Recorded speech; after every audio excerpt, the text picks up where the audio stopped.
Ərəb dili müəllimim birinci dərsdə bizə ərəbcə kitabı açıb demişdi.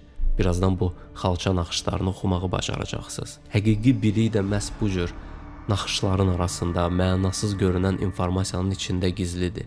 Və bu dildə danışa bilirsənsə, sənin üçün başqa qapılar açılmağa başlayır.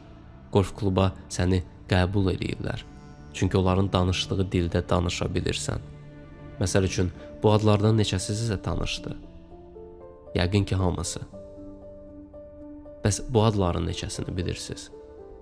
İkinci kateqoriya daha eksklüzivdir.